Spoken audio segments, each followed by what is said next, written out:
Hola, bienvenidos a un nuevo curso de este ciclo dedicado a los grandes maestros del arte.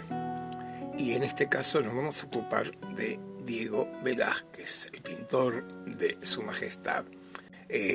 Nos ocuparemos de él, pero inevitablemente, porque fue una figura tan central en el siglo XVII, vamos también a dar cuenta de la pintura española contemporánea e incluso de la pintura europea, porque en este caso no solamente nos encontramos con un artista con una obra relevante, más allá de cualquier explicación teórica, pararnos frente a una obra de Velázquez nos provoca un impacto particularmente fuerte, pero además justamente un hombre que reunió, representó y puso en primer plano una cantidad de problemas, de cuestiones y de temas que estaban presentes en buena parte de la pintura europea contemporánea. Todo esto, pintor de Su Majestad entonces, con el que vamos a poder un poco profundizar nuestra relación accediendo a estos vínculos que estoy colocando ahora en pantalla.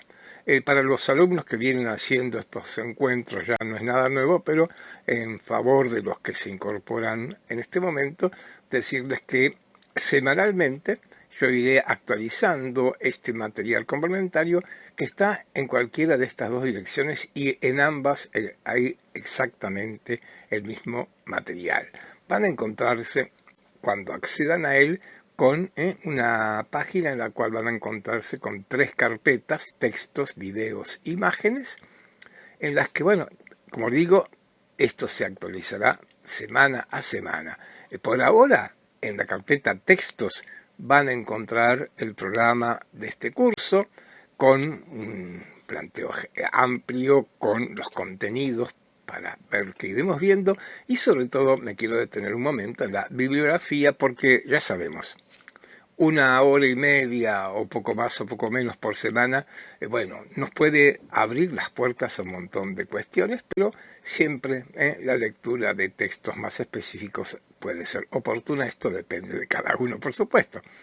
Estoy mostrando esta parte del programa de la bibliografía para que adviertan que en algunos casos, no en todos, en algunos casos, el libro o el artículo tiene un hipervínculo. Por eso, por supuesto, desde ese hipervínculo ustedes pueden acceder al texto si quieren leerlo. Aclaración que también muchos de ustedes saben, está ordenado por orden alfabético de autor. También he colocado algunos links a las fuentes primarias, que no son pocas en este caso y pueden resultar relevantes. El otro documento que ya está en nuestra nube son los vínculos a sitios web. Vínculos que podríamos resumir en 2 aspectos, algunos de carácter general.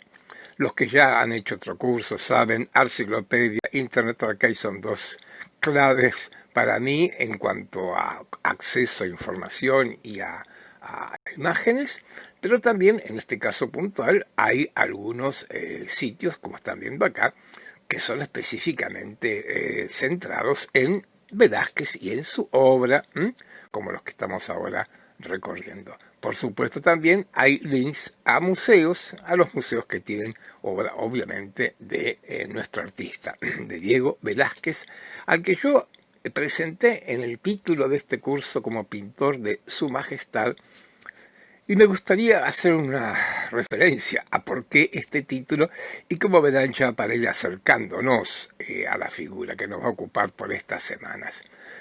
Coloqué este título pintor de Su Majestad porque tiene significación con el mismísimo Diego Velázquez.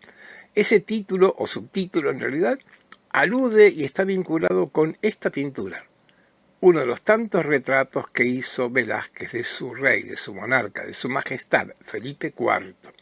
Nos ocuparemos de este espléndido retrato que tiene la National Gallery en Londres. Ahora lo traigo solamente para advertir que cuando Velázquez pinta esto, entre 1631 y 32, como cuando ha comenzado, poco menos de 10 años de estar al servicio de Felipe IV, lo retrata de pie y en su mano derecha, que está hacia abajo, tiene un papel. Este papel me parece relevante porque este papel, en rigor, es una carta. Y es una carta que está datada, está referida y está signada por el señor Diego Velázquez, pintor de Vuestra Majestad. Ahí lo estamos viendo. Y por eso me pareció importante por dos razones. Porque ya este enunciado, pintor de Vuestra Majestad, pintor de Su Majestad, habla del vínculo muy estrecho que hubo entre el artista y su mecenas.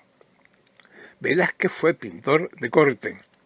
No toda su vida, su juventud, que hoy vamos a ocuparnos de ella, fue un pintor como tantos que dependía de determinadas circunstancias, pero a partir, siendo muy joven ya, que ingrese a la corte de Felipe IV, pintará siempre para él, y lo relevante es que fue un mecenas tan generoso por un lado y un hombre de una cultura tan refinada que la dupla Velázquez-Felipe IV creo que dio como resultado esto. Sin duda, todo el crédito es para Velázquez, pero no vamos a dejar de reconocerle al propio rey también una parte en los méritos que nos ha dejado hoy este artista en sus magníficos cuadros que vamos a ir recorriendo.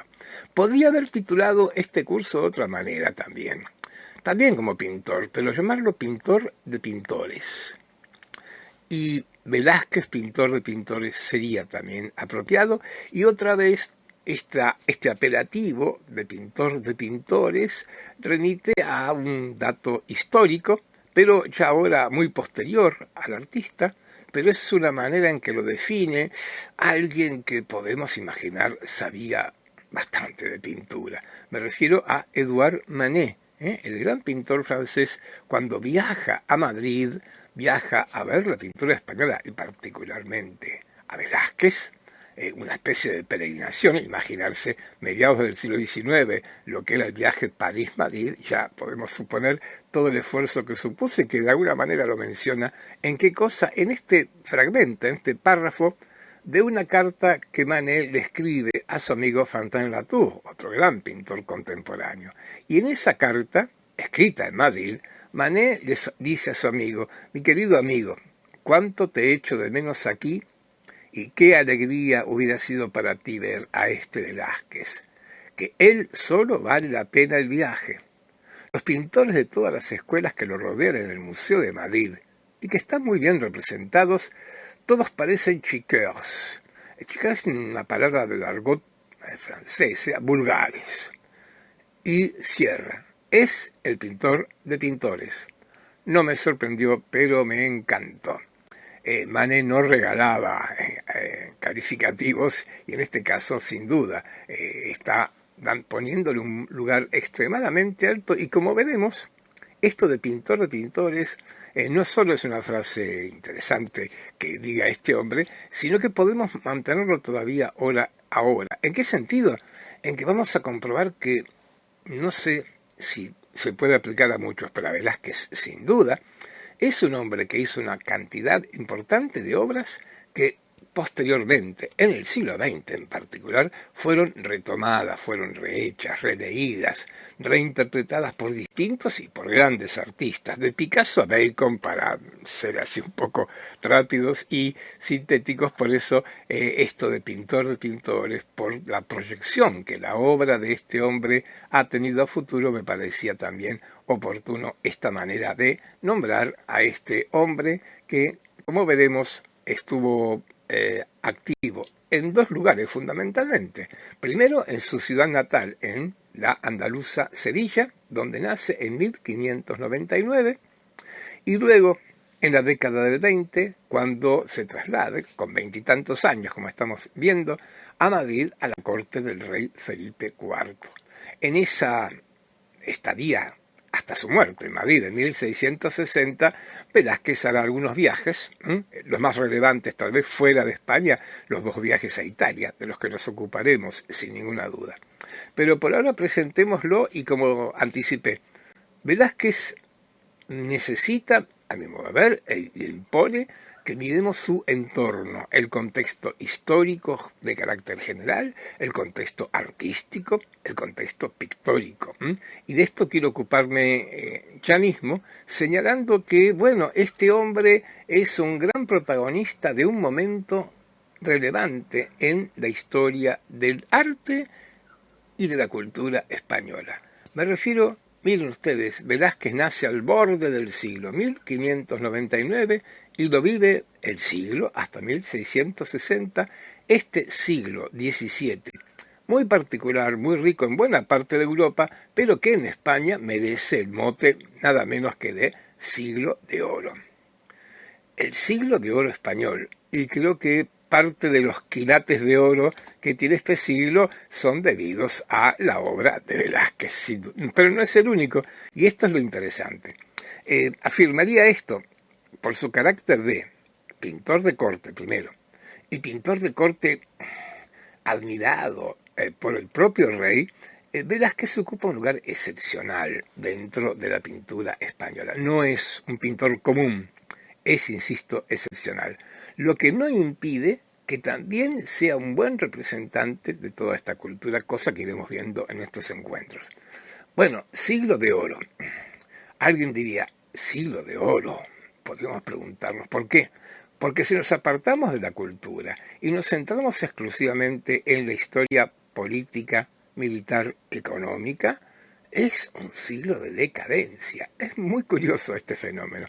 Empecemos entonces por la parte menos brillante de este siglo para España, y me refiero al reinado de los tres últimos Habsburgo. Esta dinastía, de origen austríaca, tuvo en España 5 representantes. 2 en el siglo XVI, me refiero a Carlos I o Carlos V, y a Felipe II. Carlos I como rey de España, V como emperador de Alemania, hombre poderosísimo, fundamental, y yo diría que buena parte de este siglo de oro cultural habría que adjudicarlo a la acción de gobierno de Carlos I, un monarca humanista del Renacimiento, realmente muy relevante. Su hijo Felipe II sabemos que con su cierta cerrazón no aportó grandes valores a lo que va a ser ya entonces el Imperio Español, pero él cierra el siglo, fíjense. Felipe II muere en 1598 y lo sucede su hijo Felipe III, a quien tenemos aquí. Muere en 1621. Miren, Felipe podría haber sido contemporáneo de Velázquez, porque en rigor nace un año antes que él, sin embargo muere mucho más joven, como estamos viendo acá, y lo va a suceder el otro Habsburgo, Felipe, pero ahora Felipe IV. Felipe IV llega al poder, no nace, llega al poder en 1621 y va a ser rey hasta 1665. Muere poco después de su gran pintor, su Diego Velázquez. El siglo XVII termina con el triste reinado de Carlos II, el hechizado, así lo llaman los españoles. Carlos II de Habsburgo, producto de estos matrimonios endogámicos. Su padre Felipe casó con su sobrina y producto de este matrimonio nace un príncipe enfermizo con un montón de conflictos de todo tipo. El más relevante, si ustedes quieren, en función de la sucesión monárquica, era incapaz de reproducirse, fue impotente, por lo tanto Carlos muere en el 1700 y no deja sucesión, no tiene ningún sucesor. Esto va a marcar el momento más grave de esta monarquía o de esta dinastía de los Habsburgo. Decir que justamente a su muerte va a estallar una guerra, la segunda guerra importante que involucra a España y que en el siglo XVII, perdón, y que en cualquiera de los dos casos supone derrotas para este imperio. Se los conoce como Austrias menores, es una forma de menor, bueno, una forma suave de aludir a la crisis muy grande que va desarrollándose en estos tres reinados. Hablé de una guerra y hablé de otra. La otra guerra lo involucra a Felipe IV. Había estallado poco antes. Fue su padre quien, obligado por cuestiones familiares con los Habsburgo de Alemania, ingresa en la guerra de los 30 años, que empezó en 1618 y terminó en 1648. El fin de esta guerra, la paz de Westfalia supuso la derrota de los Habsburgo, los de Alemania y los de España. Lo más notable en este punto para España, en 1648 España debe admitir la independencia de los Países Bajos, de Holanda, entre muchas concesiones y entre muchas pérdidas que tiene este imperio. Y bueno, la gran catástrofe sería en 1700, porque a la muerte de Carlos II estalla la llamada Guerra de Sucesión Española, en la que las distintas potencias europeas pretenden colocar un soberano en España. Los Habsburgo alemanes desde ya, pero claro, 1700 el mundo ha cambiado tanto y esta guerra, que tiene un largo desarrollo igualmente, más de 10 años, termina dándole la victoria a la potencia de entonces, Francia. Luis XIV, rey de Francia entonces, consigue imponer a su candidato y a partir de allí comienza la dinastía que todavía hoy reina en España, que son los Borbones. En cualquier caso, esta derrota de la Guerra de Sucesión supuso también otro traspié, no solo para los Habsburgo, sino para la España misma. Por eso digo, fue un siglo en que España pierde más de lo que gana. En rigor, el imperio español se comienza a descomponer a partir de este siglo, de manera lenta pero inexorable. Ahora bien, entonces siglo de oro. Y bueno, si miramos esto que estoy planteando, no parecería ser un siglo muy brillante, pero si yo a ustedes les traigo el nombre de Miguel de Cervantes, que en 1605 publica la primera parte del ingenioso hidalgo Don Quijote de la Mancha, vamos a estar de acuerdo que sí, este es un siglo de oro, o por lo menos tiene una puerta de oro ahí. Comienza el siglo con esta publicación.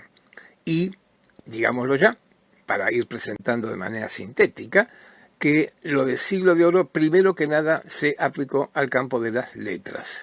Y no hay duda que la literatura española del siglo XVII conoce grandísimas cumbres, grandísimos artistas. Miren, yo los voy a ir nombrando uno por uno con alguna obra.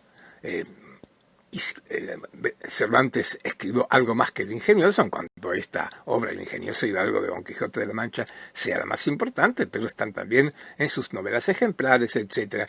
Me quedo solo con esto para ir un poco señalando de manera cronológica algunas publicaciones que me permiten poner en primer lugar a los grandísimos autores españoles que forman parte hoy ya de los clásicos de la literatura española.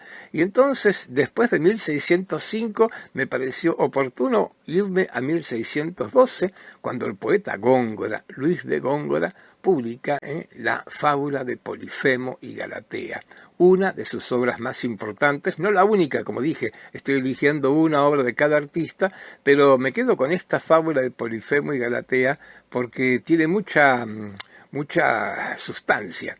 ¿En qué sentido? En que tanto esta obra de Góngora como también la novela de Cervantes son dos textos que permiten hablar y poner en primer plano una palabra que nos va a complicar un poco la vida.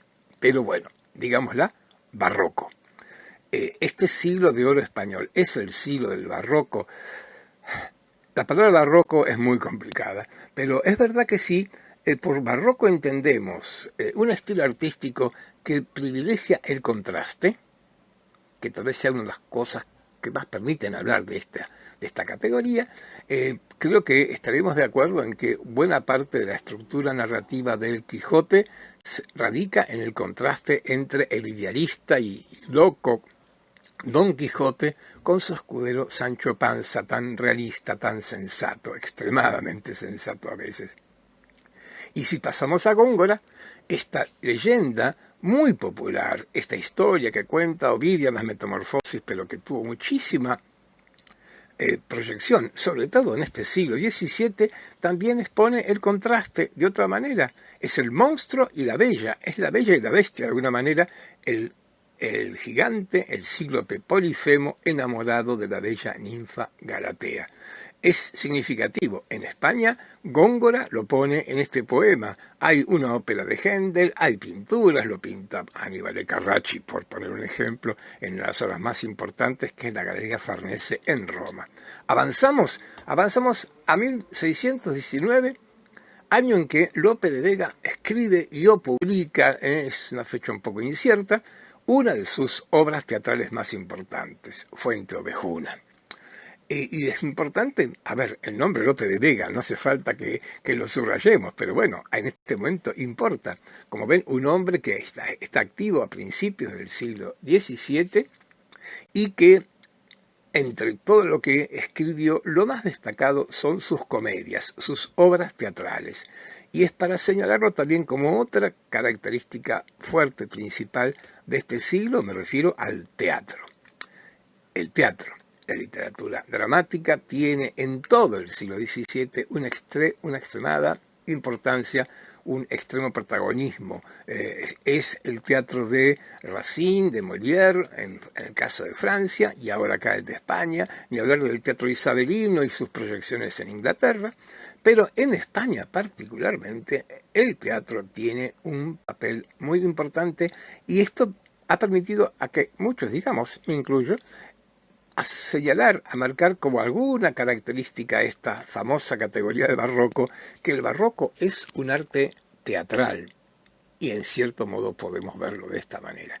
Lo que estoy diciendo, muchas de estas cosas las iremos retomando más adelante cuando habla nuestro artista, desde ya.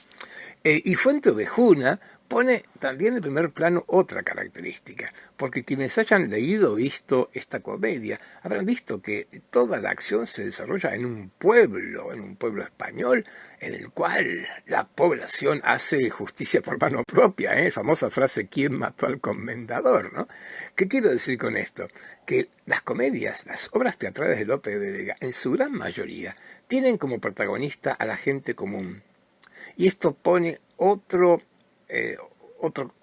elemento para ir perfilando algunas líneas generales de este siglo XVII. Me refiero al realismo. No son tanto historias mitológicas como historias de la gente mediana, que vive la vida más o menos común a los contemporáneos de este siglo XVII. Este realismo, palabra siempre un poco resbalosa, pero que podemos usar acá, no deja de ser una característica bien importante para este siglo XVII. Y miren, de Lope de Vega pasamos a Francisco de Quevedo. Quevedo es un poeta grandísimo, yo elegiría muchos de sus poemas porque son tan representativos del espíritu del 1600, pero preferí elegir esta, digamos, novela, este relato, con la historia de la vida del buscón llamado Don Pablos, ejemplo de vagabundos y espejo de tacaños. Esto es la novela, la llamada novela picaresca, la novela y las historias, los relatos que se centran en la vida de la gente no solo común, sino más bien de los bajos fondos. De esto se ocupa también, por ejemplo, Cervantes en las novelas ejemplares. Esto es parte de este realismo que es un componente, me muevo a ver, muy fuerte, muy importante en el arte de este siglo XVII. Y por supuesto que tendremos que hablar de realismo con mucha frecuencia a partir de la obra de Diego Velázquez. ¿Qué más? Y que en 1630 un artista un poco más joven va a publicar otra obra teatral central, porque Tirso de Molina, junto con Lope, son de los grandes dramaturgos del 1600. Y por supuesto, con Tirso hay que elegir, y no hay más opción que señalar El burlador de Sevilla, esta comedia famosa, como dice aquí la imagen que tienen en pantalla, y si pueden leer con atención, entre las personas que hablan en ella, como dice allí, se encuentra don Diego Tenorio, y luego don Juan Tenorio, el hijo de Diego. El burlador de Sevilla es de las primeras horas en que pone en primer plano a don Juan Tenorio, nada menos, con todo lo que importa de este personaje a nivel literario, y acá presente también en esta obra tan famosa de Tirso de Molina.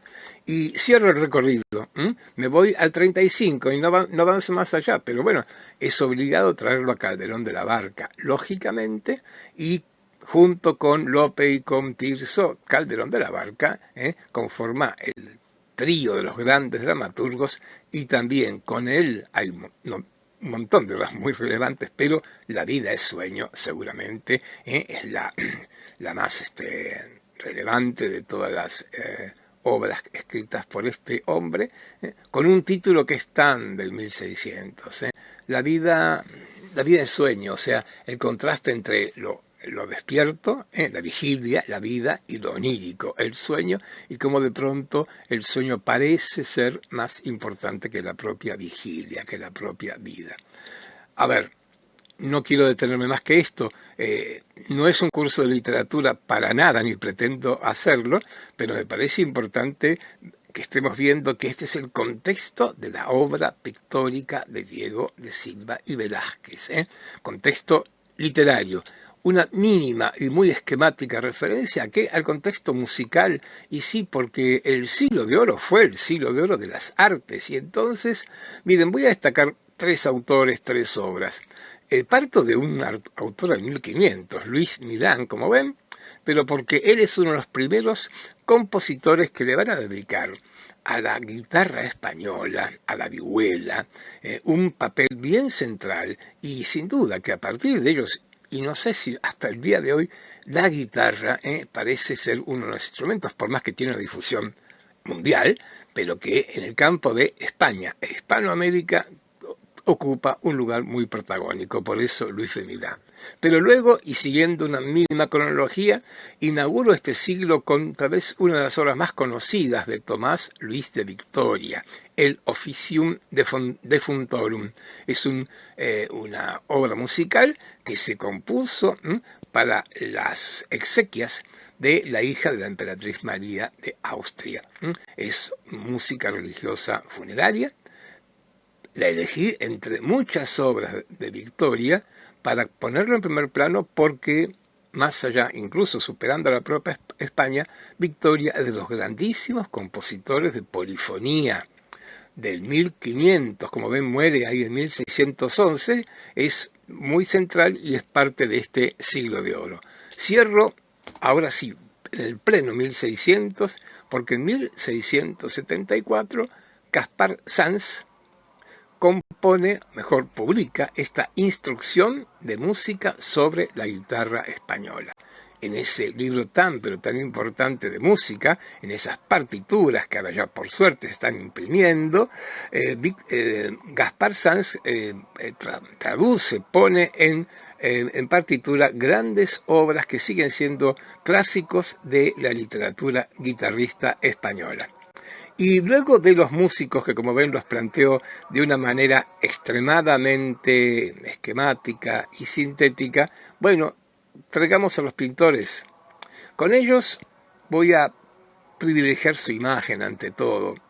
Y miren, como hice con la literatura y la música, voy a ordenar o voy a presentar a cada pintor con una única obra, y una única obra que procuré que esté ubicada en orden cronológico.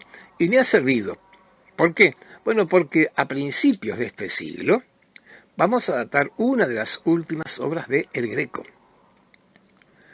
Fíjense, Greco muere en 1614. Es un hombre del siglo XVI en realidad. Pinta esta adoración de los pastores en 1612 y me resulta muy útil poder traerla acá en relación, como siempre estamos viendo, en relación con Diego Velázquez desde ya. Y entonces, ¿por qué? Porque lo que ustedes están viendo ahí, sin duda, creo que todos lo compartirán, no tiene nada que ver con la pintura de Diego Velázquez. Si miramos esta imagen y tenemos presente cualquier pintura de Velázquez, veremos que nada tienen en común y está bueno. ¿Por qué está bueno? Porque el Greco me permite poner un ejemplo muy palmario, muy claro de la estética dominante antes de Diego Velázquez. Aunque la palabra es muy complicada por muchas razones, vamos a animarnos a decir que lo que tenemos acá en pantalla es una pintura manierista. El Greco hace obra manierista. El manierismo es muy complicado para definirlo, creo yo, pero me parece que con esta imagen que tenemos en pantalla tenemos una opción interesante para poder marcar qué es lo que hace que esto sea manierista. Primero, les propongo que miren las figuras, la de María, la de los pastores, ¿sí? Estas figuras, ustedes ¿Le encuentran algún parentesco con la escultura griega o romana?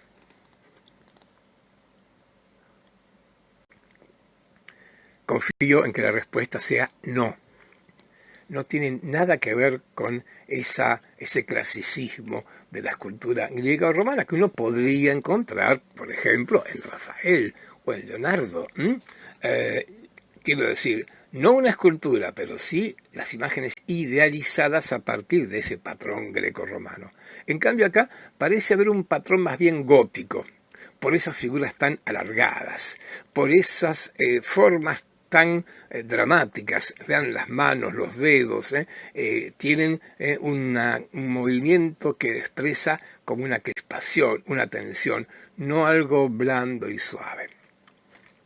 Primera pregunta, esta. Segunda, esta obra tiene algo de realismo. Y si por realismo entendemos, por ejemplo, imitar el espacio de 3 dimensiones, con lo que la perspectiva está incluida, podemos comprobar que acá no hay perspectiva, o por lo menos no está la perspectiva que uno conoce en la pintura italiana a partir del Renacimiento y en adelante.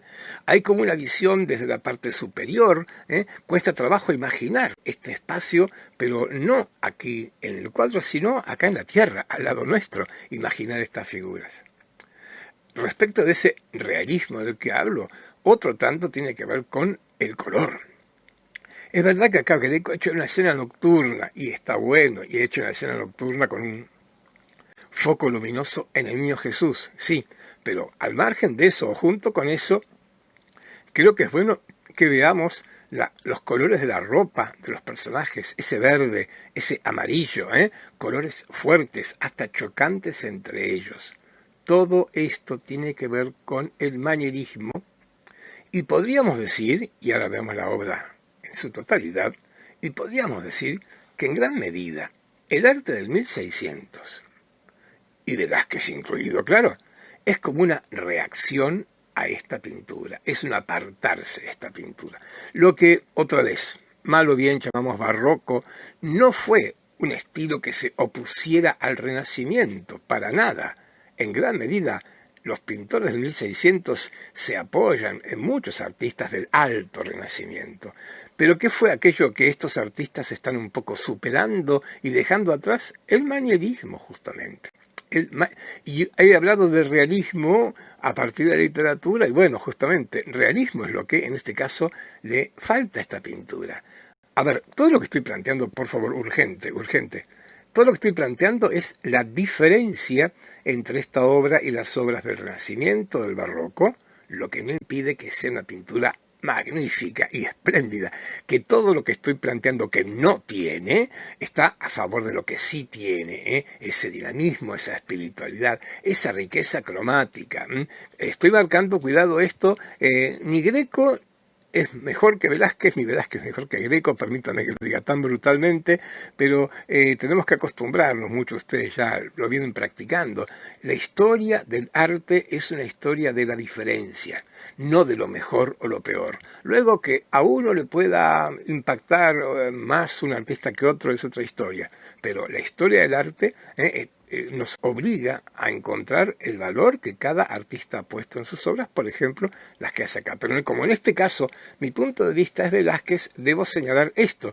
Y fíjense, Greco había nacido en 1541 y permítanme, no es el tema Greco, pero ya que nos hemos metido con él, estas formas tan particulares que presenta su pintura, cuidado, cuidado por favor, no son producto de su origen griego, cretense en realidad, bizantino. A menudo se un poco asocia a este Greco tan especial con su origen griego y por lo tanto su formación inicial en Creta, donde nació y donde se educó con la pintura bizantina. Algo de esto en su obra, algo de eso en su obra ha quedado. Pero nos olvidamos de algo si decimos esto, nos olvidamos que apenas formado, Greco viaja a la capital de Creta. La capital de Creta en el 1500 era Venecia. Y en Venecia, el manierismo, sobre todo el de Tintoretto, está en pleno desarrollo.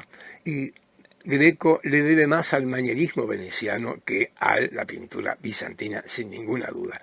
De lo bizantino con Greco van a quedar algunas estructuras iconográficas, pero desde el punto de vista plástico, en cuanto al estilo pictórico, Greco sería un pintor veneciano, si ustedes quieren, también exagerando mucho la nota. Bien, pero repito, un pintor de 1500, miren, nació en 1541. Cuando muere él, Velázquez es un adolescente que está empezando tal vez a formarse como pintor. Pero significativamente, miren, interesante, tengo, y me pareció útil, poner al lado de esta adoración, otra adoración, ahora de los reyes, de un pintor mucho más joven que Greco, pero que lo pinta en fecha muy temprana. Me refiero a Juan Bautista Maíno, un grandísimo pintor del 1600 español, como ven, murió en 1649, y Maíno, claro, hace un tipo de pintura mucho más, si ustedes quieren, moderna, en la que retoma elementos ya de el Renacimiento hacia el futuro barroco. Cuando vemos esta imagen de la Virgen, el niño, vemos figuras idealizadas. A ver, cuando recién yo preguntaba si Greco tenía o esa pintura tenía algo que ver con la escultura griega y romana, no era por la escultura en sí, sino por ese realismo idealizado de la escultura griega y romana, realismo idealizado que estamos viendo acá mismo, conocimiento de una anatomía, uso del claroscuro para sugerir volúmenes y algo muy importante, pero que tengo que ampliar, como la pintura. Están viendo, perspectiva, ¿eh?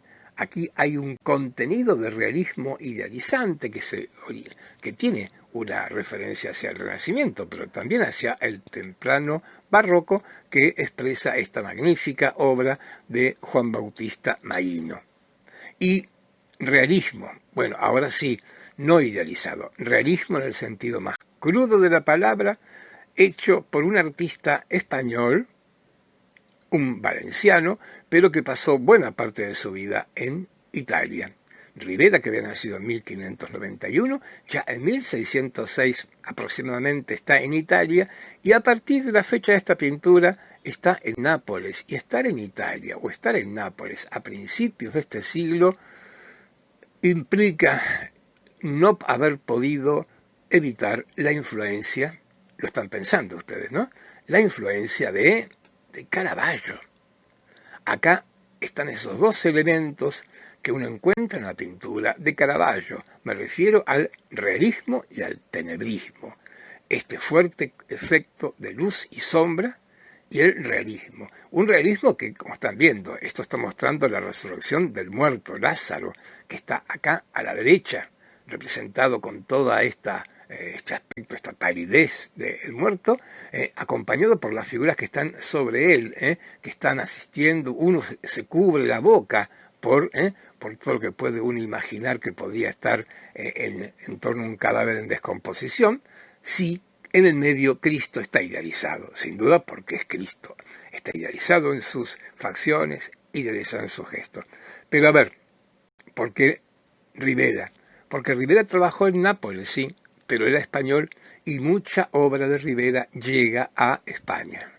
Rivera puede haber sido uno de los vehículos por los cuales el caravallismo llega a España, seguramente. Y me estoy deteniendo en esto porque, como verán, las primeras obras de Diego Velázquez tienen muchas cosas que nos hacen pensar en Caravaggio. Avanzo y me voy a alguien muy poco caravallista, Francisco de Herrera el Viejo. ¿Por qué me voy a esta apoteosis de San Hermenegildo y a este pintor? En rigor es un pintor un tanto menor, pero permite comprender que, bueno, toda la pintura española, en este caso andaluza, porque de ahí era Herrera, no estaba dentro de este realismo y tenebrismo. ¿Pero por qué lo traigo? Bueno, porque existe una muy fuerte posibilidad que este hombre haya sido el primer maestro de Diego Velázquez. Como verán, los maestros de Velázquez no se destacaron a posteriori, pero bueno, en el caso de Herrera es un pintor de una segunda línea dentro de la pintura española, como están viendo, de la primera mitad del 1600.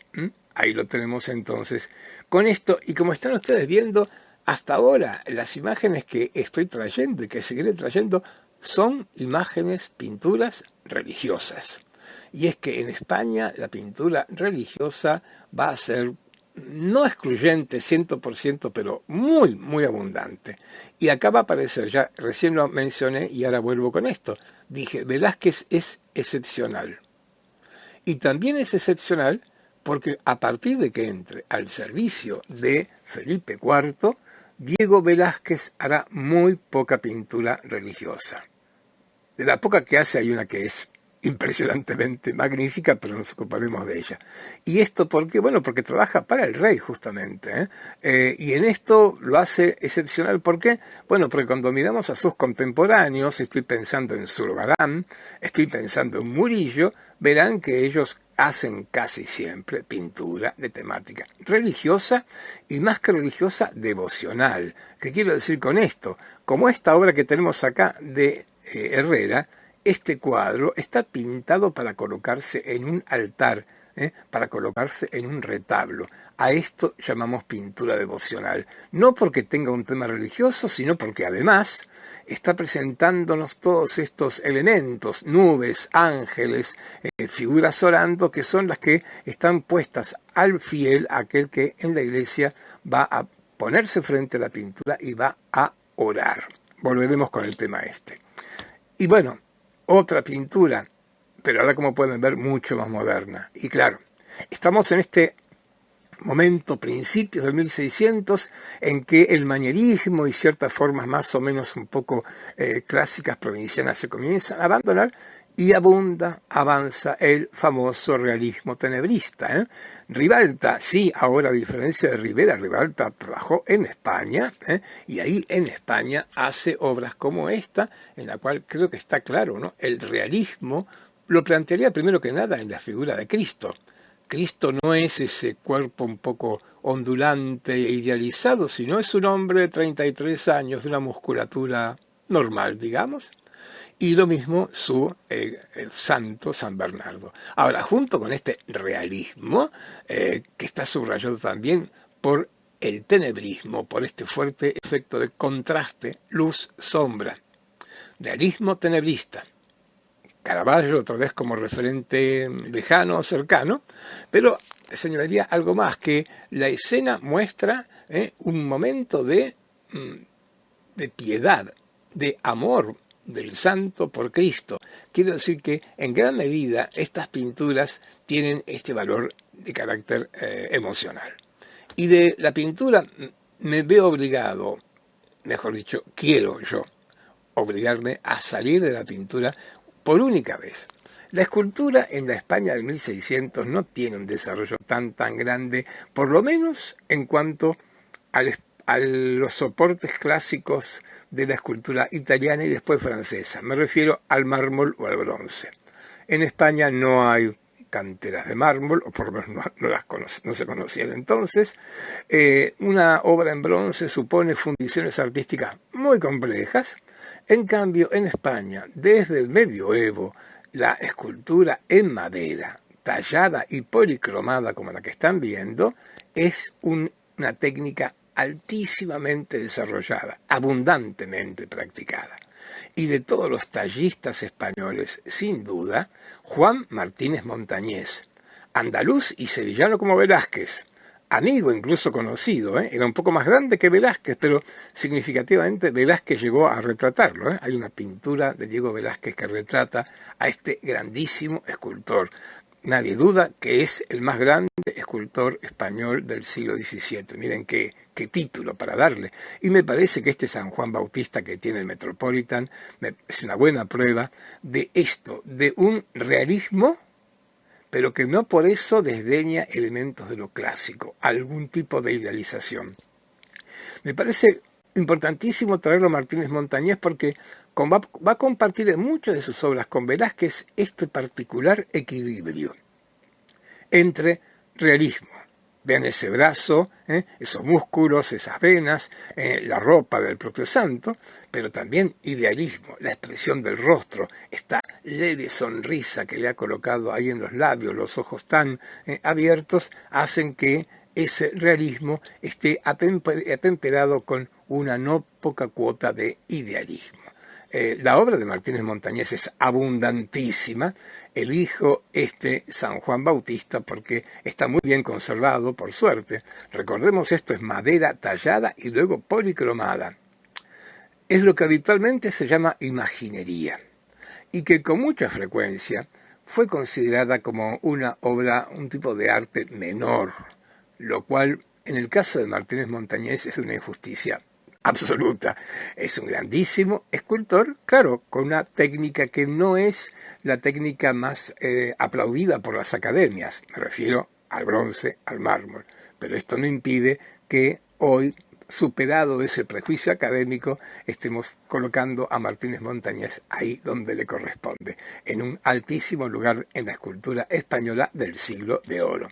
Y de Martínez Montañés paso a otro andaluz, a Francisco Pacheco, que por estos mismos tiempos, en 1628, pinta estos desposorios místicos de Santa Inés.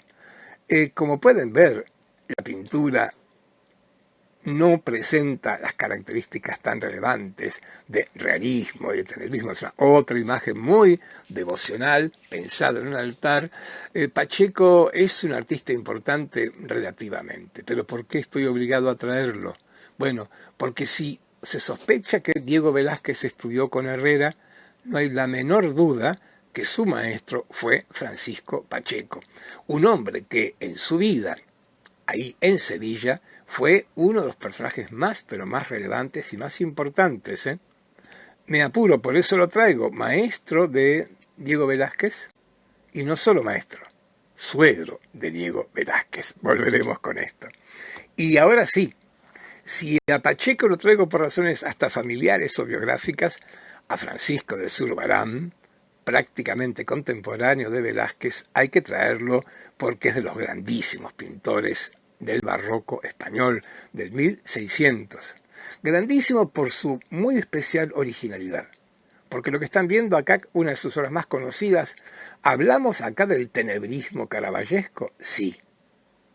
Pero podríamos también hablar de realismo, en cierto modo. Hay un clima tan especial, no solo porque lo que representa es un milagro, una aparición, sino por el propio planteo que hace de los volúmenes. Vean los hábitos de San Pedro Nolasco, con esos fuertes contrastes de claros y oscuros, ese aspecto casi como de escultura que tiene la figura de este santo, hacen que Francisco de Zurbarán tenga una obra muy propia, que también tiene un lejano vínculo con el caravallismo, pero que le ha dado una interpretación muy propia, muy particular. Acá tenemos el caso, como decíamos, podemos poner juntos ambos casi contemporáneos. Un Zurbarán que hizo muy poca obra fuera de la pintura religiosa y de encargo por distintas parroquias, por distintos monasterios españoles en los que estuvo trabajando este hombre, que por otra parte era de Extremadura, pero que se radicó en Sevilla, más motivos para estar vinculados con Diego Velázquez. Y Sevilla me sirve para presentar y ir cerrando esta recorrida por los grandes contemporáneos de Diego Velázquez con el otro gran artista del 1600. Pero ahora, claro, un hombre bastante más joven que Diego Velázquez. Bartolomé Esteban Murillo había nacido en 1618, y esta, que es una de sus obras más conocidas, La Inmaculada del Escorial, la pinta por 1660.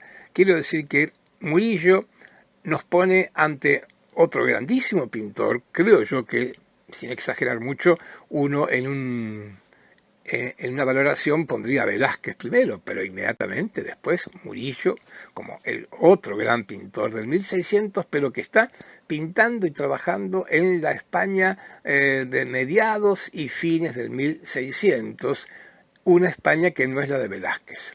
Justamente Murillo está pintando en una España ya en crisis, y algunas de sus pinturas van a revelar esto, no esta, pero sí sus niños, que los va a pintar, donde el realismo otra vez aparece, pero planteando el realismo de los marginados, de los que están, digamos, sufriendo las consecuencias de la crisis económica que vive España. Pero elegí esta pintura porque es la más conocida y porque, como veremos, la cuestión de la pintura devocional, como esta otra vez, por supuesto, pero con el tema de la Inmaculada Concepción, es un tema muy fuerte en la pintura europea y sobre todo española del siglo XVII. Cierro entonces con Murillo esta recorrida por los pintores contemporáneos y presentar 3 autores y 3 libros. Vuelvo con Francisco Pacheco, el pintor, el suegro de Velázquez, sí, que además de todo esto es muy pero muy importante por este libro que estoy poniendo acá en pantalla.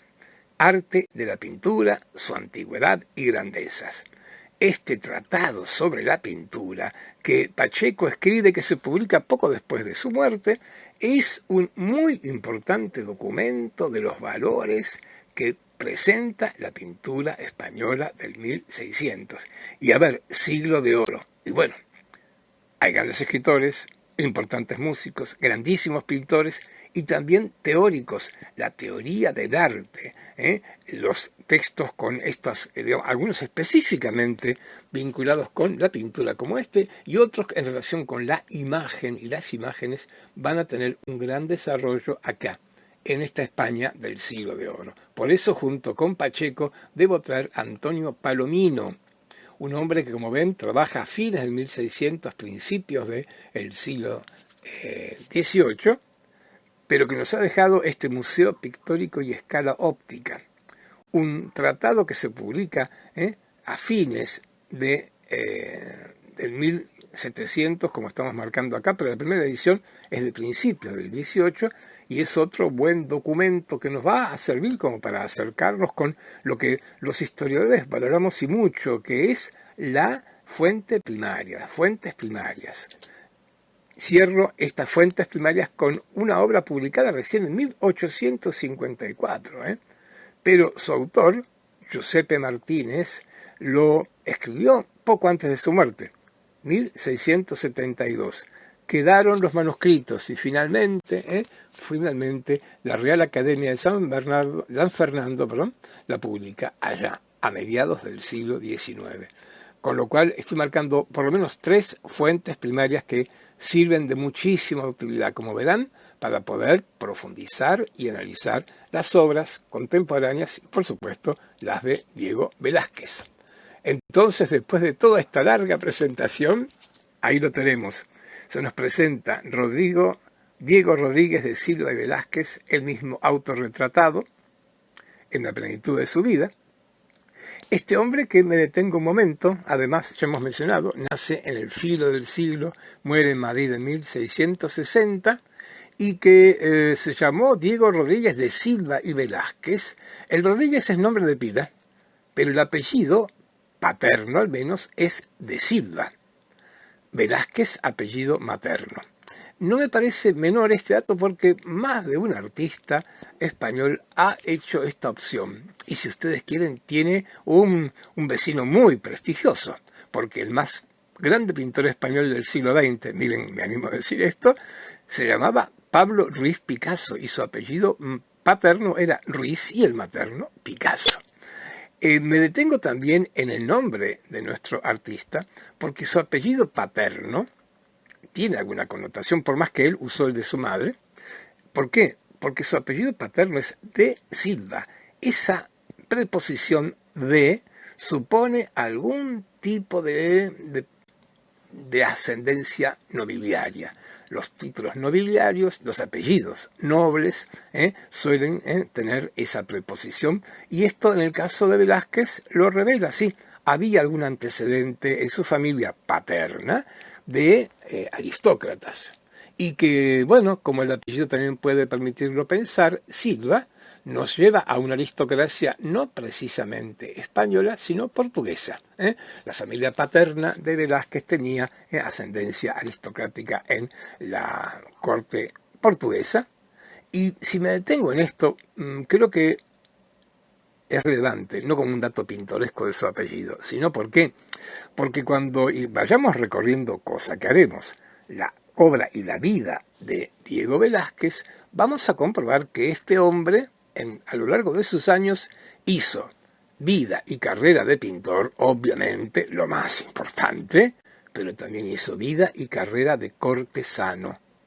A partir de que ingresa al servicio de Felipe IV, Velázquez entra dentro de lo que podemos llamar el estatus de los cortesanos que acompañan al rey, e iremos marcando cómo crecientemente Velázquez fue alcanzando, realizando un cursus honorum, una carrera de cortesano, alcanzando grandes títulos. Tal vez el máximo, el último. Velázquez termina siendo aceptado como caballero de la Orden de Santiago. Y lo digo con esta gravedad porque era, tal vez siga siéndolo, pero lo era, la más aristocrática, la más fuerte e importante de todas las órdenes de caballería de la España de entonces. Una incorporación, un título que le costó muchísimo trabajo, aún con el apoyo nada menos que del rey, por supuesto. Acá lo tenemos entonces a este hombre y vamos a recorrer obra y vida. Como dije, voy a plantear algunos momentos.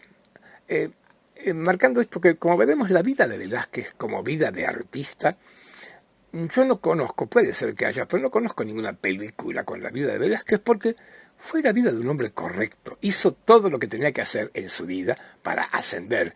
Claro, pintó cosas maravillosas, sin duda, pero no tiene su vida acontecimientos escandalosos, acontecimientos muy llamativos, con lo cual, insisto, su vida es una vida bastante tranquila, en la cual vamos a marcar 2 o 3 momentos. El primero, obligado, claro.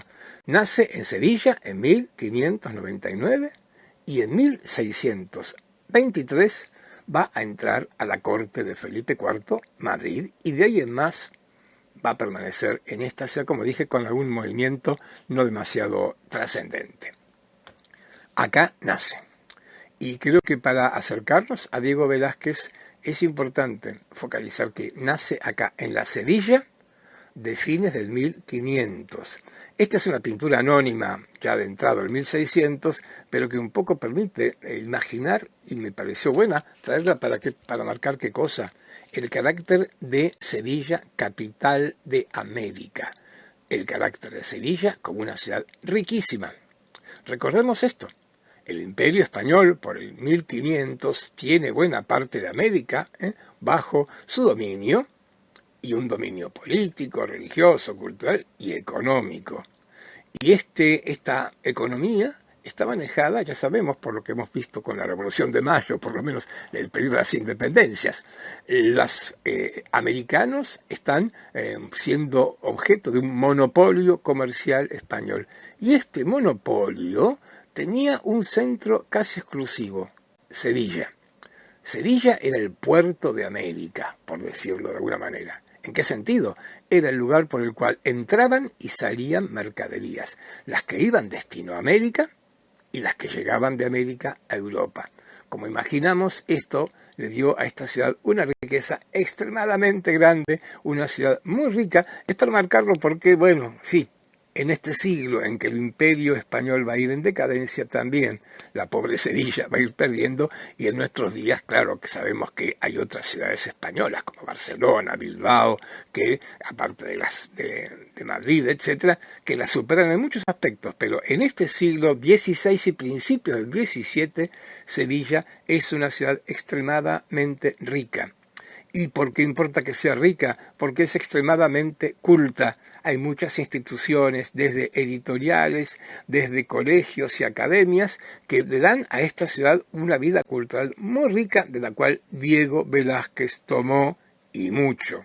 Diego Velázquez, vamos a marcarlo enseguida, pero anticipémoslo, un gran pintor, pero también un hombre de una gran cultura humanística en cuanto a cultura de libros, en cuanto a lecturas. Se ha conservado el dato de la biblioteca de Diego Velázquez, nada menor, volveremos con esto.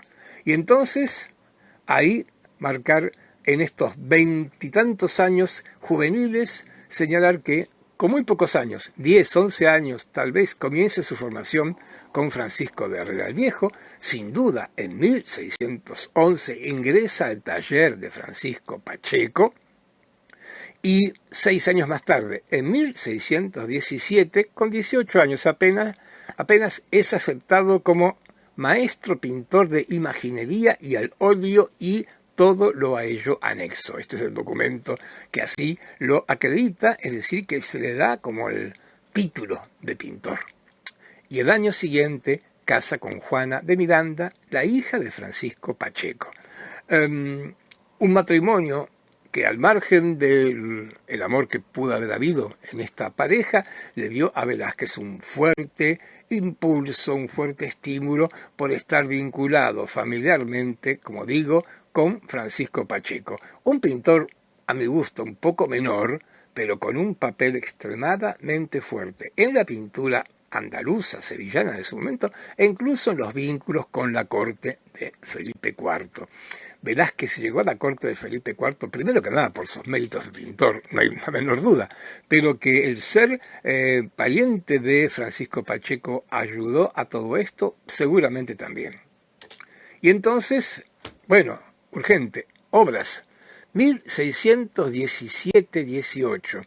Diego Velázquez tiene que 18, 19 años. Es difícil decir que sea la primer pintura de Velázquez, pero es de las más antiguas conservadas a hoy. Estos tres músicos que ya nos presentan al joven Velázquez con un tipo de pintura, con un estilo pictórico bien interesantes y característicos. A ver, primero que nada, podría haber comenzado con alguna pintura religiosa, podría ser, no van a faltar, pero de manera significativa, la por ahora más antigua, hay alguna otra pintura por ahí dudosa, pero esta nadie duda de su autoría, son estos tres músicos que están, desde el punto de vista iconográfico, primero, encarnando un género extremadamente nuevo en la pintura europea. Me refiero a la que va a llamarse pintura de género. Esta pintura que muestra gente común haciendo cosas comunes.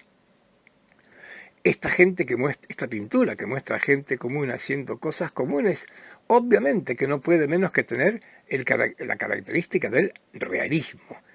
Cuando hablamos del realismo de Velázquez, bueno, ya inicialmente, porque lo que pinta no son ni dioses, ni santos, ni héroes, ni personajes del Olimpo, sino anónimos. Son tres personajes, un chico, dos músicos, el chico también músico, con un vaso de vino, muy en primer plano, ahí adelante de la guitarra del músico del centro, un mono hacia la izquierda, podríamos pensar en alguna intención iconográfica en este animalito.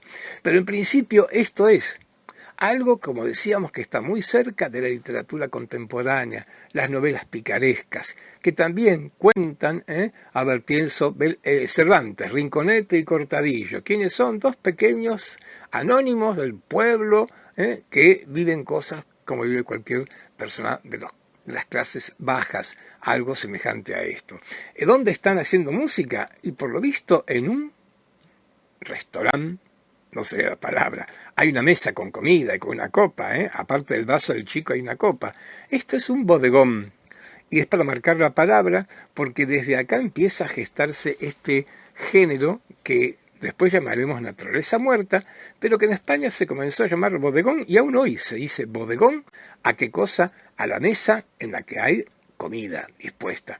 Pero claro, lo de bodegón proviene incluso antes de estas escenas que tienen lugar en un bodegón y que son lugares no muy recomendables. Son los lugares de las clases más populares, más bajas, a las que Velázquez se asoma en esta obra muy temprana y que su suegro llega a definir en su arte de la pintura. Miren, este capítulo dice, de la pintura de animales y aves, pescaderías y bodegones, y de la ingeniosa invención de los retratos del natural.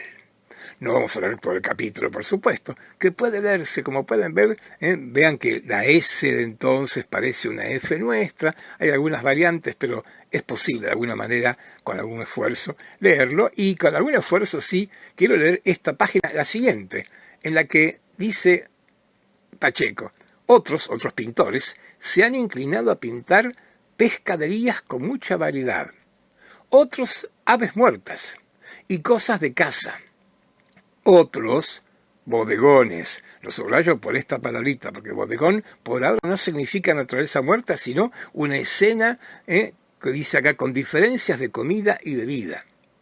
Otros figuras ridículas, con sujetos varios y feos para provocar a risa.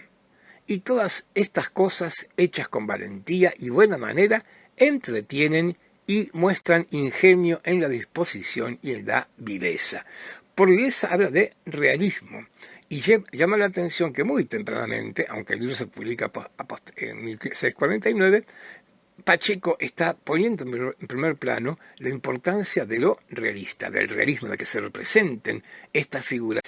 Agrega esto, los sujetos varios y feos que provocan risa, figuras ridículas. Digo esto porque sí, es indudable que en esta imagen encontramos justamente algo que no nos remite al idealismo clasicista. Al contrario, las figuras pueden parecer hasta feas, y es parte de este realismo. Hace un ratito con Greco les proponía que vieran si la imagen que habíamos visto tenía algo de la escultura griega y romana y si tenía algo de realismo. Aplicamos lo mismo acá. Escultura griega y romana, poco y nada, claro. Acá no hay mucho idealismo. Todo arte, algún idealismo supone, pero ante todo son figuras que pueden parecer hasta feas o un poco grotescas. Bueno, en cambio, realismo lo hay y mucho. ¿Puede haber alguna intención extra imagen? Me refiero a algún contenido simbólico o alegórico.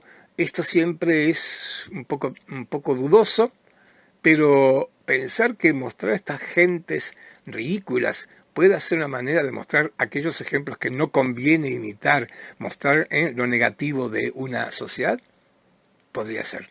Repito, no podemos afirmarlo con absoluta fuerza. Y en este caso, ante la duda, claro que la figura a la izquierda de ese mono que tiene una fruta en la mano es una pista interesante. Es raro que haya un mono en un bodegón, pero no es raro que aparezca el mono como símbolo del vicio, del pecado. Con mucha frecuencia este pobre animal ha sido, digamos, representado con este contenido moralizante, con lo cual podría ser.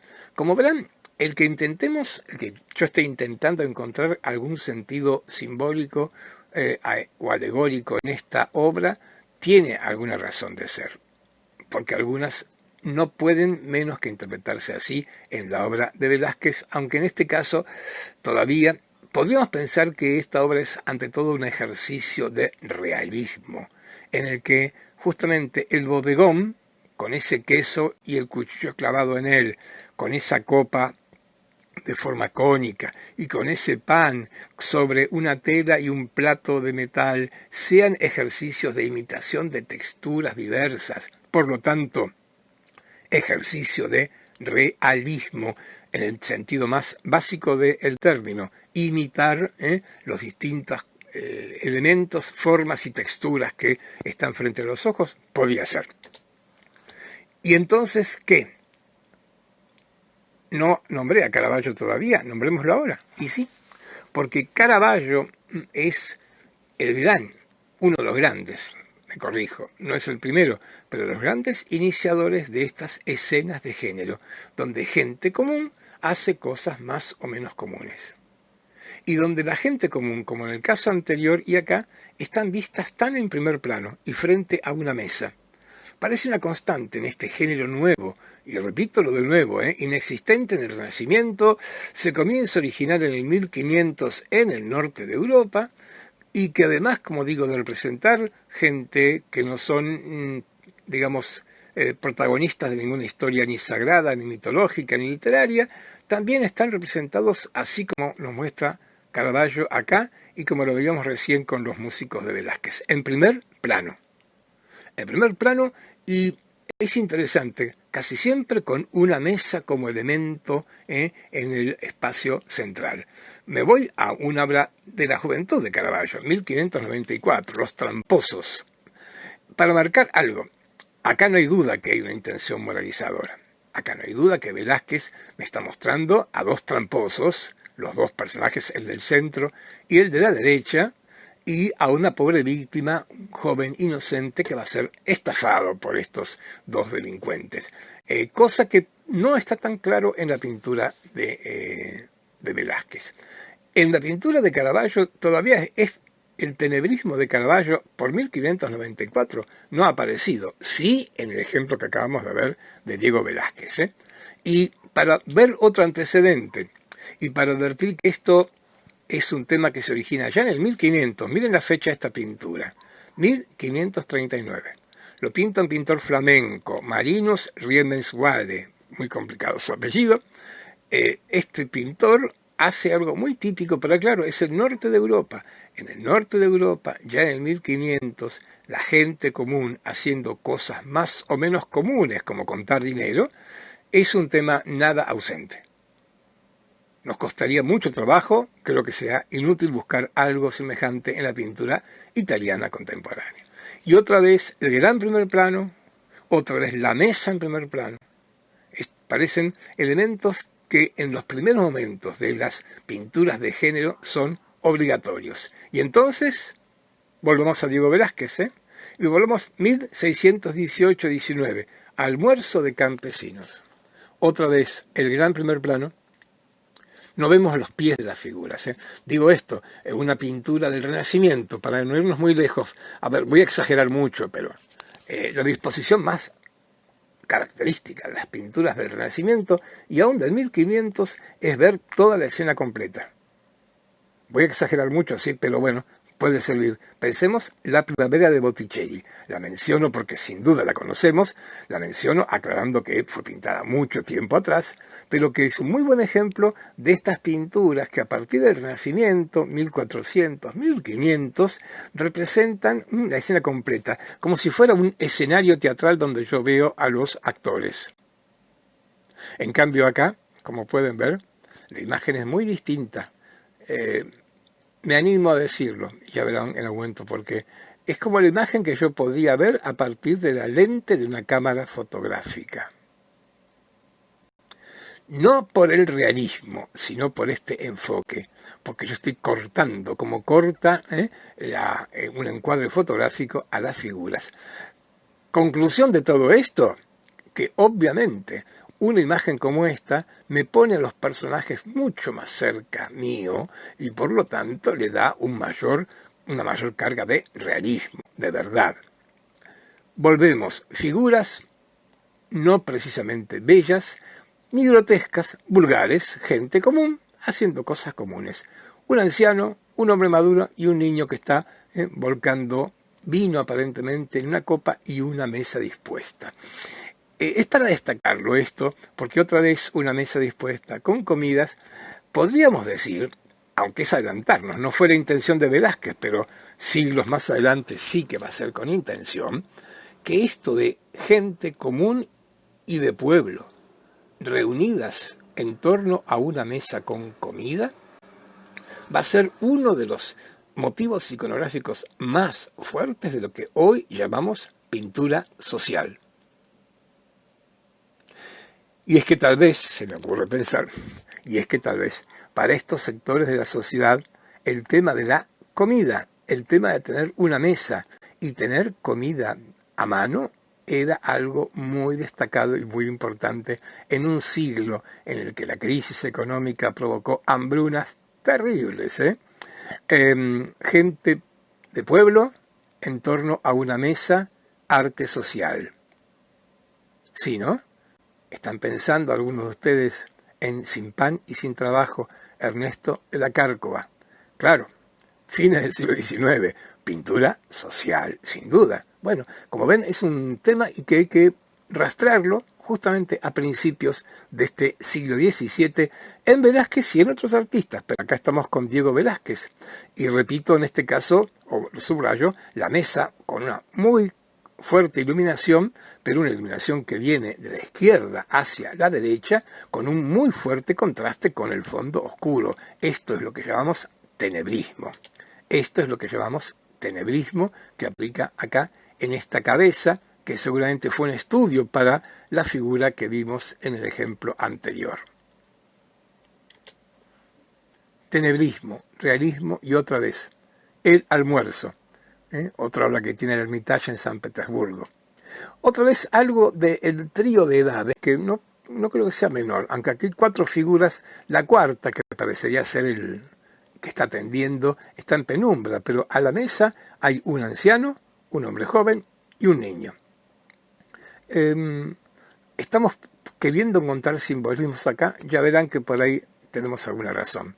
Otra vez, esta gente está feliz. Ahora sí son casi grotescos, la risa del muchacho, el gesto, la risa del niño, digo, el gesto con el dedo pulgar del muchacho de la derecha, hacen que sea una escena que otra vez, como los 3 músicos que vimos al principio, nos estén dirigiendo la atención a lo que se suele llamar literatura picaresca. Son pícaros. Pícaros era el nombre con que se denominaba a la gente de pueblo, a la gente de las clases bajas, que acá, como pueden ver, están disfrutando de un almuerzo que está servido en un único plato. Las, digamos, modales de la comida no eran entonces lo que hoy, hoy sí tenemos. De esta pintura, Chilca 1618, otra también que con certeza datamos en el 1618. Otra vez escena cotidiana, otra vez 2 figuras de pueblo, otra vez la comida como tema central. Pero una gran diferencia con los ejemplos anteriores. Ninguno de los 2 protagonistas que aparecen acá está riendo o sonriendo. El muchacho a la izquierda, con el melón en la mano y la garrafa en la otra, tiene la mirada baja, la expresión grave, severa. La mujer está mirando como a lo lejos, no lo mira el niño, está mirando hacia afuera de la pintura. Es más, hay quienes hasta sospechan que podría ser una mujer ciega, porque parece que su mirada está como distraída. En cualquier caso, en esta pintura, esos contenidos satíricos, esas imágenes hechas para reír, como decía Pacheco, que su elemento grotesco tiene que ver con hasta una sátira social, parece estar ausente. No hay nada de grotesco acá. Más bien figuras que están expresando una fuerte interioridad. Y lo destacaría sobre todo con el muchacho, que sería el más posiblemente, el que tiene más posibilidades de ser representado con un gesto, una actitud, digamos, graciosa. Y me detengo en todo esto porque frente a esta imagen, a esta pintura, que diría yo ahora es la primera importante de nuestro artista, estamos en presencia de una imagen que nos orienta a seguir pensando. ¿No hay acá algún contenido alegórico? Y si buscamos contenidos alegóricos, acá y en otras obras de Diego Velázquez va a ser por 2 razones. Digámoslo ahora, ya mismo. Primera razón, porque en el 1600 la alegoría, los símbolos, pero mucho más las alegorías, ocupan un lugar extremadamente central en las artes visuales, en la pintura y en la escultura, pero sobre todo con la escultura. Quiero decir que en el 1600 las imágenes se emplean y mucho con un sentido que supera el significado literal o llano, y están expresando valores a partir de lo que llamamos alegorías. A ver, alegorías ha habido siempre antes y después, pero en 1600 tienen una muy fuerte presencia. Esto por un lado. Y cuando planteamos una alegoría, entendemos que se trata de un tipo de construcción iconográfica compleja, que tiene significados que pueden ir hacia lo teológico, a lo moral, a lo filosófico. Cuando hablamos de alegorías, hablamos de pinturas hechas por artistas que tienen alguna base intelectual, humanística, fuerte, importante, y esto se aplica perfectamente a Diego Velázquez. Lo venimos anunciando, vamos a probarlo a lo largo de estas clases y seguramente hoy mismo con algunas fuentes primarias. Vamos a ver la ampliación y ver esta espléndida naturaleza muerta que hace acá Diego Velázquez, y entonces enfocamos el otro costado, ya no el iconográfico sino el formal, de cómo Diego Velázquez sigue metiéndose por los caminos más complicados del realismo. Vean ustedes acá, esa cazuela de barro en la que él representa dos huevos con toda la visualidad de esas claras que están comenzando a coagularse, algunas más sólidas, otras transparentes. Está mostrando incluso algo muy presente en 1600, el tránsito. Luego, debajo de la cazuela alcanzan a ver el pequeño resplandor de la brasa que la está cocinando, apoyada en ese cántaro un poco chorreado. Vean las manos de la anciana y cómo dispone esa cuchara. Miramos hacia la derecha, vemos ese plato hondo, un mortero, una cebolla, una garrafa, otro cántaro, representados con una atención extremadamente fuerte. Vean por qué estas escenas de género, estos bodegones, ¿sería un bodegón esto como lo plantea Pacheco? Claro. Estos bodegones a un artista le permitían estar viajando por todas las texturas que uno pueda tener a disposición. El barro esmaltado, el vidrio, el metal, la cebolla y su particular textura. Esto, todos desafíos puestos en función de la imitación, del realismo en este sentido más literal del término. Otra vez, edades diversas, ¿no? Esto hemos visto un anciano, un joven, un niño. Ahora una anciana y un niño. La anciana mira al niño, mira hacia afuera, es todo un tema. Casi no hay duda que hay modelo para esto. También el niño, lo van a volver a ver al niño. No hay casi duda que quien sirvió de modelo para esta pintura fue la esposa de Pacheco, la suegra de Diego Velázquez, que está con su mirada dirigida más allá de este muchacho que llama la atención. Los ojos están inclinados, vean ustedes, están casi en la penumbra, caravallesca, claro, pero si miramos con atención están mirando hacia nuestra izquierda. Llama la atención la gravedad de la expresión del muchacho, como digo, no frecuente en estas pinturas de interiores, donde más bien la diversión, donde lo grotesco está presente. Nada de grotesco este muchacho que con su rostro tan redondeado nos puede recordar a alguno de los adolescentes que Caravaggio colocó en sus pinturas tempranas. Y bueno, otra vez, a ver, Caravaggio. Velázquez pudo haber conocido la obra de Caravaggio en la Sevilla de 1610-1620. La respuesta es casi seguro que no.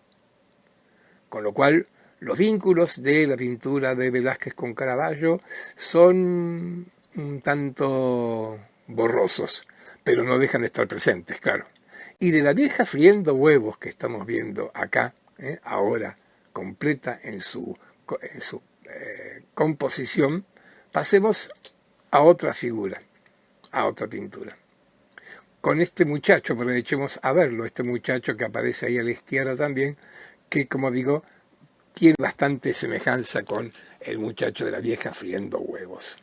Bien, si la vieja friendo huevos es de las primeras grandes obras de Diego Velázquez, El aguador de Sevilla, dicho así con tanta solemnidad, es su primer gran obra en todo sentido de la palabra.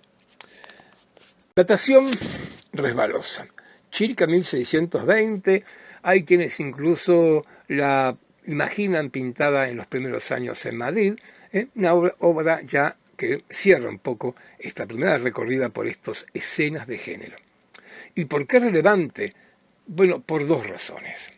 La primera esto que estamos recorriendo y que acá se hace muy evidente. La búsqueda de realismo, la búsqueda de representar con la mayor fidelidad texturas que estamos viendo. El gran desafío lo pone en primer plano y nos lo pone frente a los ojos Velázquez. Es ese cántaro que está aquí, que fíjense, está cortado, está como asomando del cuadro, está como sobresaliendo de él, y en el cual podemos ver desde las huellas de quien estuvo modelándolo hasta las gotas de agua que están ahí cayendo por este cántaro. Ni hablar de la luz, la sombra, la penumbra con la que Velázquez le da tanta realidad y tanto realismo a este volumen que está saliéndose, asomando de la pintura. A la izquierda de él, otro jarro, con un trabajo bien distinto que tiene un pocillo en la parte superior, y otra vez cómo ha conseguido, y todavía como fuerza, el cántaro que está a la izquierda, que acabamos de ver, parece ser de una arcilla cruda. En cambio, el de la izquierda está esmaltado, tiene brillo, como de haber sido esmaltado. Y luego la copa en la cual hay agua y hay un higo, la copa que este hombre le está ofreciendo a este muchacho, y detrás descubrimos un tercer personaje. Y acá esta obra que vuelve a plantearnos algo semejante a la vieja friendo huevos y algo más. Me refiero a la particular gravedad de los personajes, a que ninguno mira al otro. El muchacho mira hacia el pecho del aguador, el aguador la mirada hacia abajo, y el que está en el medio miraría hacia nuestra dirección en esa penumbra. A ver, todo esto nos impulsa al otro aspecto. Si por un lado realismo lo marqué sobre todo en las garrafas, en los cántaros, pero también en el rostro del aguador, sobre todo, sus arrugas, en su ropa, pero además de realismo, el sentido de la obra, el sentido o el significado. A ver, 2. Primero, Aguador de Sevilla. Sí, es una obra de realismo en el sentido más literal del término, no solo porque Velázquez haya imitado todas estas texturas con tanta precisión, sino porque está mostrando algo que cualquier, por lo menos sevillano, conocía, que era la gente que se ganaba la vida vendiendo agua por la calle. Aguadores.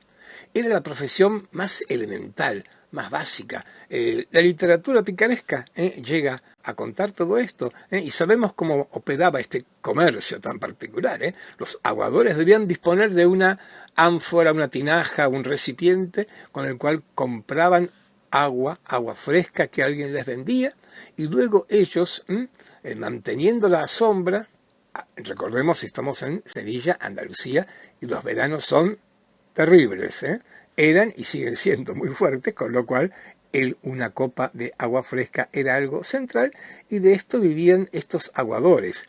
Como imaginamos, y como lo dije, era de los oficios más elementales que estaban siendo encarados por la gente más pobre, más necesitada, porque con muy poco podían emprender este trabajo. Y entonces, efectivamente, acá se nos representaría algo del realismo popular en todo el sentido de la palabra, un pobre hombre aguador que lógicamente le está dando esta copa de agua a un muchacho que es un muchacho de la calle, no es un noble, un aristócrata. Imaginamos gente también de pueblo.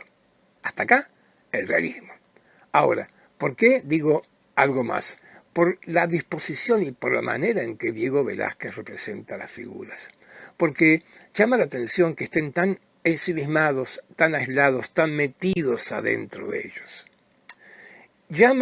Si no llama la atención, es para destacar esto, que el propio Velázquez valoró y mucho esta pintura. Cuando él se traslada a Madrid, por lo menos, si no la pintó allí, la llevó consigo a Madrid, la guardó. Él la consideraba un poco la obra que daba cierre fuerte a su obra andaluza.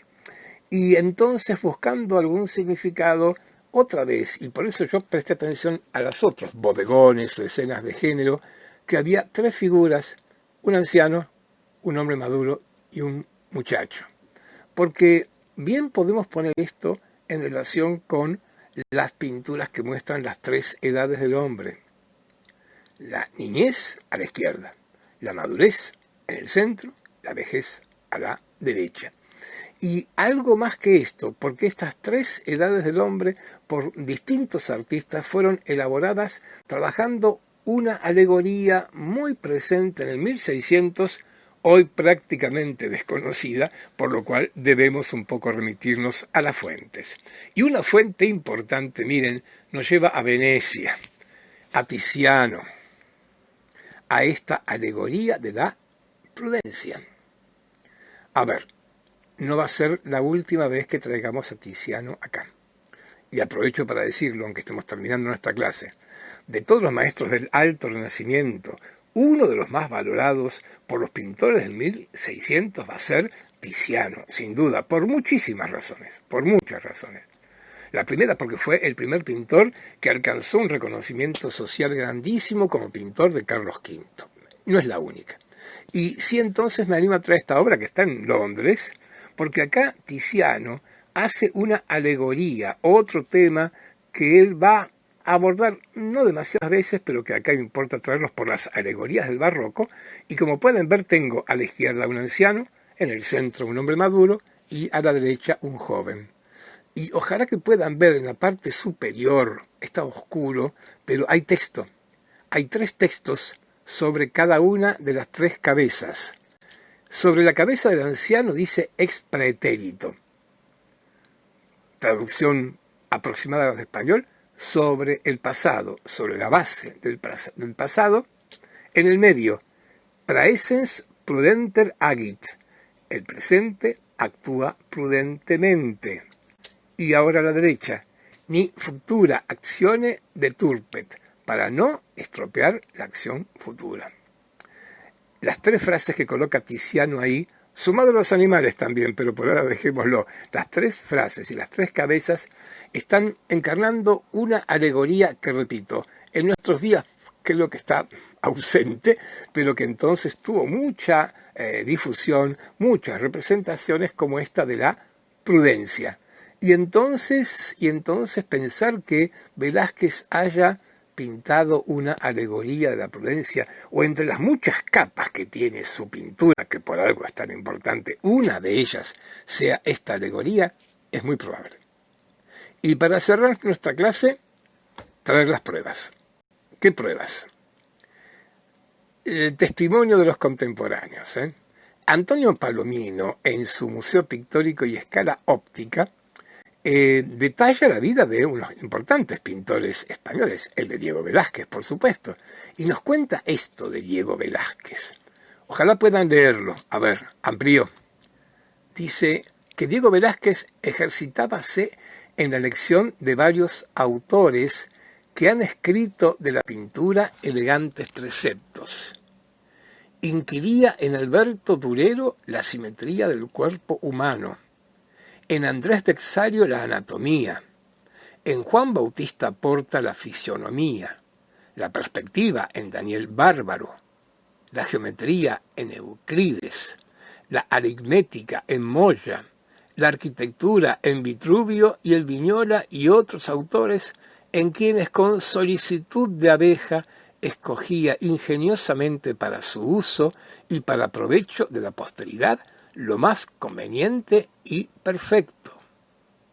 La nobleza de la pintura examinada en Romano Alberti, escrita a instancias de la Academia Romana, y venerable hermandad del glorioso evangelista San Lucas, con la idea que escribió Federico Zúcaro de los pintores, ilustraba la suya y la adornaba con los preceptos de Juan Bautista Armenini, y a ejecutarlos con presteza y brevedad aprendía con Michael Angelo Biondo. El Vasari le animaba con las vidas de los pintores ilustres y el riposo de Rafael Borghini le constituía erudito pintor.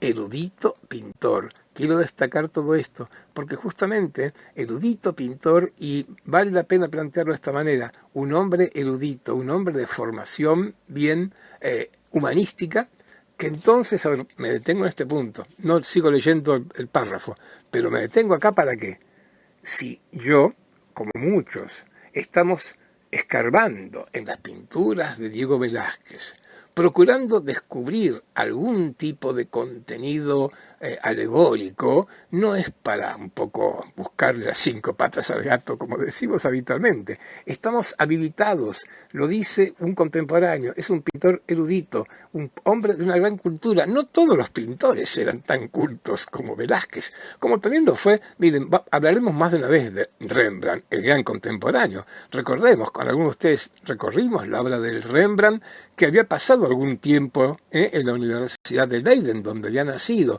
y también un hombre de una gran cultura que se proyecta en qué cosa, como en Velázquez, en sus elaboradas iconografías. Y esto vale entonces por eso para uno y para otros. Voy dejando acá nuestra primer clase, continuaremos recorriendo la obra del joven Velázquez en Sevilla y como veremos su llegada, su desembarque en la corte de Felipe IV en Madrid. Nos vemos en una semana, muchas gracias.